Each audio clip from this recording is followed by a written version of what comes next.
पंचायती राज चुनाव 2020 के अंतर्गत तृतीय या चतुर्थ सहायक मतदान अधिकारी के कौन कौन से कार्य और दायित्व है, इस पर इस वीडियो में हम चर्चा करेंगे। नमस्कार साथियों, मैं हूं आपका दोस्त राजेश कुमार।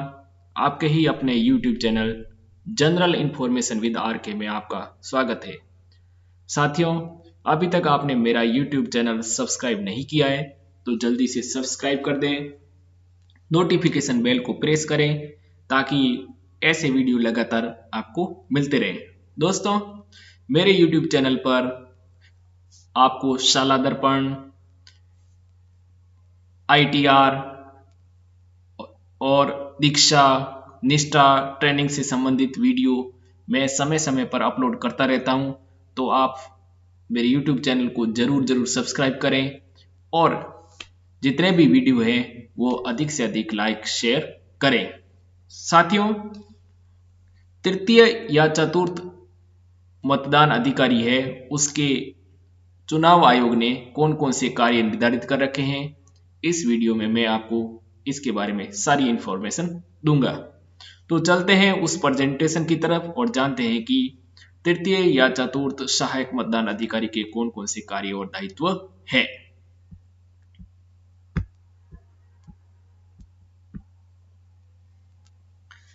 तृतीय सहायक मतदान अधिकारी यानी कि APO 3 के कर्तव्य। जिला परिषद के सदस्य हेतु प्रयुक्त कंट्रोल यूनिट का प्रभारी होगा। साथियों, जैसा कि आपको पता है कि जो पंचायती राज चुनाव 2020 में अभी फिलहाल जिला परिषद और पंचायत समिति सदस्यों के चुनाव होने हैं, तो इन चुनावों में कुल 2 EVM प्रयुक्त हो रही है। जो पहली EVM है जिला परिषद के सदस्य हेतु चुनाव, तो उसका कंट्रोल यूनिट का प्रभारी जो है वो APO 3 होगा। द्वितीय सहायक मतदान अधिकारी द्वारा जारी पीली मतदाता पर्ची को मतदाता से प्राप्त कर अपने पास सुरक्षित रखेगा।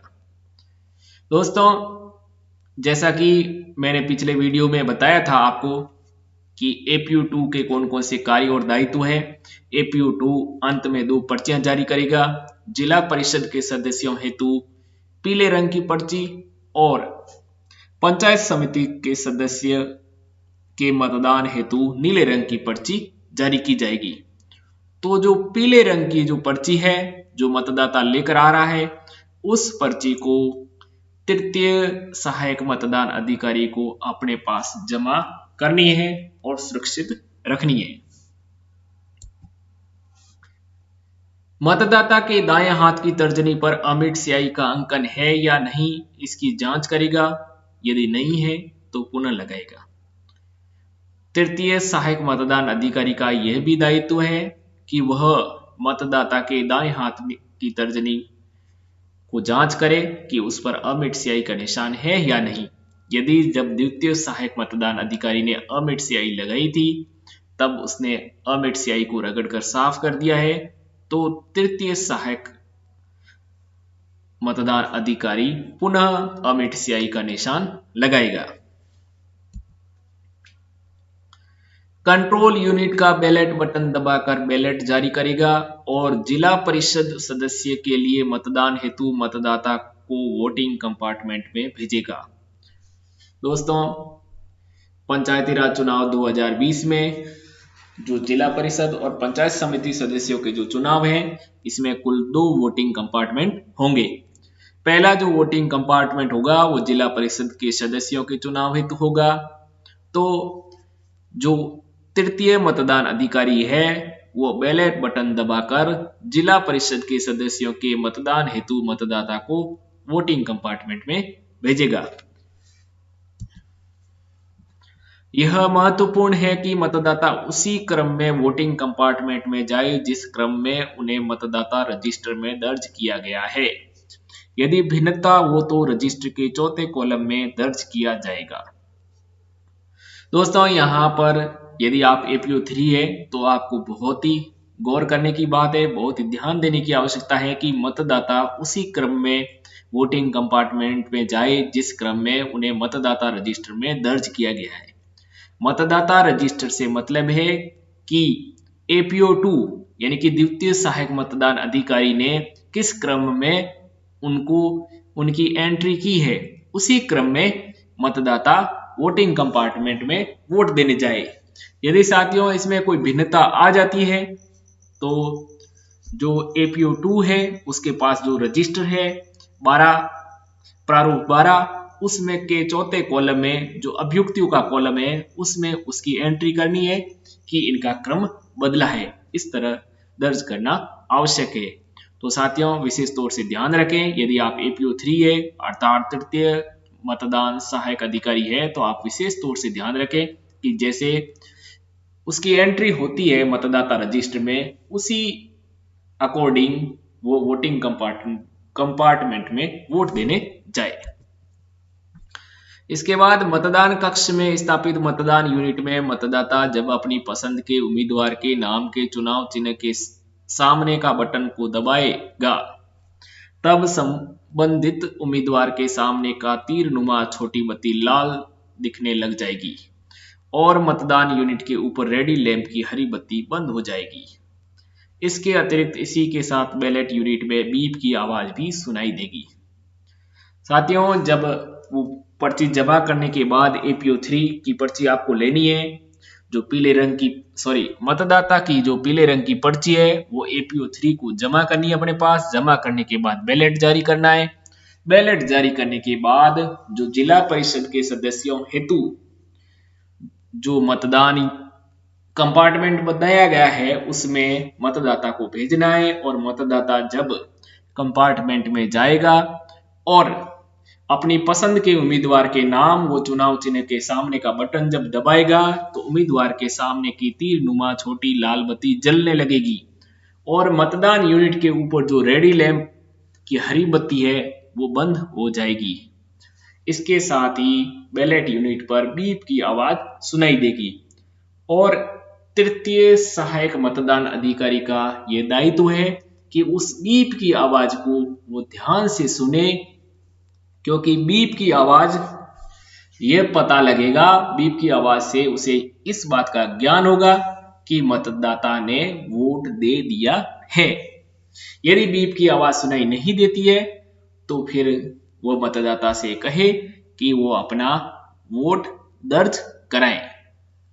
ऐसा नहीं हो दोस्तों कि मतदाता बिना वोट दिए ही चला जाए, जिससे आपके मतदाता रजिस्टर जो कि जिसका धारक APO2 है और APO3 के पास जो बैलेट यूनिट है उसमें और मतदाता रजिस्टर के वोटों की जो कुल संख्या में अंतर आ जाएगा, तो इससे साथियों दिक्कत हो सकती है। इसलिए आप ध्यान से बीप की आवाज को जरूर सुने।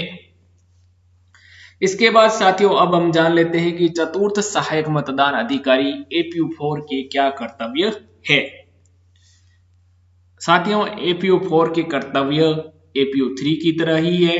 APO4 जो है वो भी बैलेट और कंट्रोल यूनिट का धारक है। जैसा कि साथियों पंचायत समिति सदस्यों हेतु प्रयुक्त कंट्रोल यूनिट का प्रभारी होगा। APO4 है वो APO3 की तरह ही पंचायत समिति सदस्यों हेतु प्रयुक्त जो कंट्रोल यूनिट है उसका प्रभारी या उसका धारक होगा। APO3 तो जिला परिषद के सदस्यों के चुनाव हेतु जो कंट्रोल यूनिट इस्तेमाल की जा रही है उसका प्रभारी है और APO4 पंचायत समिति के सदस्य हेतु प्रयुक्त कंट्रोल यूनिट का प्रभारी होगा। मतदाता से पंचायत समिति सदस्यों के मतदान हेतु जारी की गई नीली मतदाता पर्ची जो द्वितीय सहायक मतदान अधिकारी ने जारी की थी को एकत्र करेगा, वो कंट्रोल यूनिट से बैलेट जारी करेगा। APO3 की तरह ही APO4 कार्य करेगा। APO3 जो कि द्वितीय सहायक मतदान अधिकारी ने दो पर्चियां जारी की थी, एक पीले रंग की और एक नीले रंग की। साथियों इस तरह याद रखना है, पीली पर्ची यानी जिला परिषद से पीली और नीले रंग की पंचायत समिति को ब्लॉक बोलते हैं, तो ब्लॉक से ब्लू यानी नीले रंग की, ब्लू रंग की जो पर्ची है वो ब्लॉक के लिए है। तो APO3 पीले रंग की पर्ची अपने पास जमा करेगा और APO4 जो कि पंचायत समिति ब्लॉक के लिए है तो ब्लू रंग की पर्ची अपने पास जमा करेगा। और पीली और नीले रंग की पर्ची दोनों को द्वितीय सहायक मतदान अधिकारी जारी करता है। APO3 पीले रंग की पर्ची लेगा और बैलेट जारी करेगा और मतदाता से वोट दिलवाएगा। APO4 नीले रंग की पर्ची जमा करेगा और मतदाता से पंचायत समिति सदस्यों के चुनाव हेतु वोट दिलवाएगा, यानी कि कंट्रोल यूनिट से बैलेट जारी करेगा और बैलेट जारी करने के बाद वोटर जो सेकेंड कंपार्टमेंट बनाए पंचायत समिति सदस्यों के चुनाव हेतु उसके कंपार्टमेंट में जाकर वोट देगा। और जो चतुर्थ मतदान अधिकारी है उसको भी बीप की आवाज सुनना है और ध्यान रखना है कि मतदाता ने वोट कंप्लीट किया या नहीं किया। मतदाता को पंचायत समिति सदस्य हेतु अपना मत रिकॉर्ड करने के लिए मतदान कक्ष पंचायत समिति सदस्य हेतु बने वोटिंग कंपार्टमेंट में जाने की अनुमति देगा और मतदाता को अपने वोट EVM में रिकॉर्ड करने के लिए निर्देशित करेगा। जैसा कि APO3 जिला परिषद सदस्यों हेतु वोट करने के लिए मतदाता को कंपार्टमेंट में भेजता है, उसी तरह APO4 भी पंचायत समिति सदस्य हेतु अपना मत रिकॉर्ड करने के लिए मतदान कक्ष में भेजेगा, जो कि कंपार्टमेंट APO3 के कंपार्टमेंट से अलग कंपार्टमेंट बना हुआ। APO3 के पास तो जिला परिषद के सदस्यों हेतु चुनाव हेतु कंपार्टमेंट है, जबकि APO4 के पास पंचायत समिति सदस्य हेतु बने वोटिंग कंपार्टमेंट है में जाने की अनुमति देगा और मतदाता वहां जाकर अपना वोट दर्ज करेगा और APO4 अंत में उसकी बीप की आवाज को सुनना है। बीप की आवाज को सुनने के बाद वोटर को वो हॉल से बाहर भेज देगा। इस तरह ये जो वोटिंग की प्रक्रिया है वो खत्म हो जाएगी। तो साथियों, ये आपको वीडियो कैसा लगा, ये राय आप इस वीडियो के कमेंट बॉक्स में जाकर जरूर दें। और साथियों, यदि आपको वीडियो पसंद आया है तो अधिक से अधिक ग्रुप्स में शेयर करें ताकि बहुत से शिक्षक साथी और अन्य प्रकार के जो कार्मिक हैं जो पंचायत चुनाव 2020 में भागीदारी निभा रहे हैं वो लाभान्वित हो सके। साथियों, अभी तक आपने मेरा YouTube चैनल सब्सक्राइब नहीं किया है तो जल्दी से जरूर सब्सक्राइब करें और साथ में घंटी का बटन जरूर बजाएं ताकि आपको नए वीडियो की इंफॉर्मेशन लगातार मिलती रहे। नमस्कार साथियों, मिलते हैं अगले वीडियो में, तब तक के लिए धन्यवाद।